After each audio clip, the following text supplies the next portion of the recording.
as we go to Charles. He's listening in West Virginia to WVTS. Hello, Charles. Hello, guys. Hey, go ahead with your thoughts. Couple of points. Several years ago, there was a movie came out called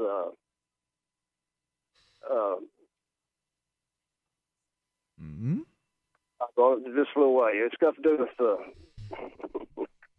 it's what? What's the food? What was the disgusting food you was talking about? And I'll think of it. Soylent Green? Soylent Green was about food that was made out of people, right? Yeah. Yes. And another thing, these, oh my Lord, genetic engineered foods and stuff, GMOs. If you delve into that, I've been a farmer for a long time. FFA, 4-H, and all that. And when they was talking about, I thought they was talking about genetically modified. We genetically modified stuff for hundreds of years. Sure. Cross-pollination. But grafting. This is a whole different. Yes, this is a whole different thing, though. It's scary once you get into it. I hadn't heard anything about it till I heard a guy named Jeffrey Smith one night on a show called Coast to Coast Radio. You may have heard of George Norrie.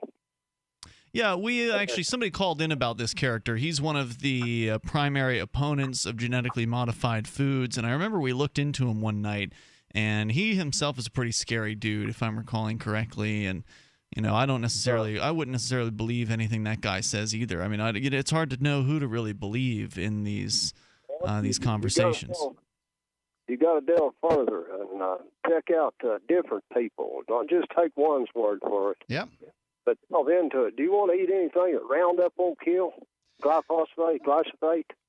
Roundup. I hear where you're coming from. I find it disturbing that plants can handle Roundup and that kind of thing. But admittedly, you have to admit that there are lots of people around the world eating this stuff, and they seem to be surviving. Well, for how long, though? We don't know the answer to that, but one would assume that a certain amount of testing's been done. Humans are living longer now than they ever have before. Well, at the very least, they're gonna survive long enough to get through the hunger, right? Like if they're hungry and starving to death, then they're probably not going to last as long as if they're eating genetically modified foods. If that's what they have to choose between are these sort of scary foods that are untested and no food, I think that the choice is pretty clear. I'll go with the scary foods. They've been tested on animals, and results from animal testing, people feeding one half of their herd genetically modified, the other half of their herds are swine flock. The birth rate goes way down. The weight is way down on the genetically modified. It's really, I'd rather eat out of the ground. Well, there you go. I mean, you can always choose another option. Luckily, you're in the United States where there are usually several different choices. You've got the organic option, which, of course, you're going to pay more for, but people feel better about. So you should eat the food that makes you feel good. And, Charles, thanks for the call tonight. I appreciate it. The toll-free number is 855-450-FREE to one of our newest weekday affiliates, WVFT there in Tallahassee. You're on Free Talk Live, Greg. It's Gretna, Tallahassee, but thank you for the mention. Freedom 93.3. Hey there. GMOs came up on the ballot in Washington State, and it literally became a confrontation between the farm-to-table movement and the vegan movement. Because I mentioned at the time, if this genetically modified ballot initiative passed, the big loser is Morningstar Farms, a division of Kellogg's that produces the veggie sausage, veggie bacon, veggie chicken, etc. What about them?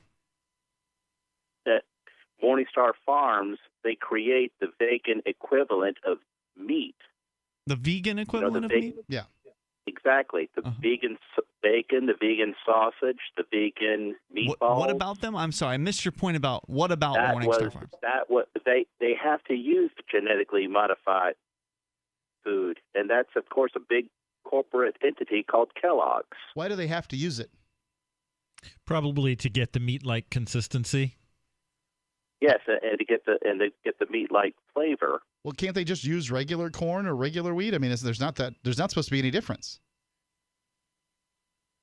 Like I said, the wisecrack I used for the farm-to-table movement is, if everyone cares about where their food comes from, then why has there never been a documentary of a pig, chicken, or cow's eye view of the slaughterhouse?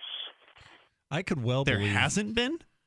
Aren't there all kinds of horrible graphic documentaries about slaughterhouses? The only one the last one I remember was Food something Nation. Okay, Fast so Food Nation. just to clarify, you're making the claim, and we don't know if this is true or not, obviously, but you're making the claim that Morningstar Farms products are genetically modified foods. Absolutely, because And do vegans know that? Well, it's clearly on the package. I don't spend a lot of time on the front of the package in this literature, but isn't most of what we eat and get from the supermarket, isn't it mostly GMO food? Well, especially Here the in things in the America? center aisles, when you're talking about, it's mostly going to be grains, like corn. He dropped off the line. Thanks for the call. Things like that, corn, Okay. wheat, things like that. Well, I could well believe that. I could easily believe that Morningstar Farms requires genetically modified food in order to get that meat-like presentation and effect. I don't think there's much difference. I think if that's true, that they're using genetically modified foods to make their products, I think that probably upset a lot of their customers if that was the case. But then again, I don't know. It just Does seem like a customer base that would be sensitive to that. Yeah, But like that the just leaves vegans are real cautious about what they eat. just right? leaves another opening in the marketplace for that. A lot of time, vegans are about whether or not the animal is harmed. Mhm. They're not about necessarily, what anything beyond that. A lot of times, they're animal rights activists, not necessarily health nuts. I think that's their primary motivation is to humanely treat their fellow travelers on planet Earth, the animals. All right, we will come back with more. You can take control of the airwaves. The toll-free number is 855-450-FREE. Meat is murder, but veganism is genocide. The fact is, those farm animals wouldn't exist if people didn't eat them. Free Talk Live, 7 nights a week from 7 to 10 Eastern, live on the Liberty Radio Network at LRN.FM.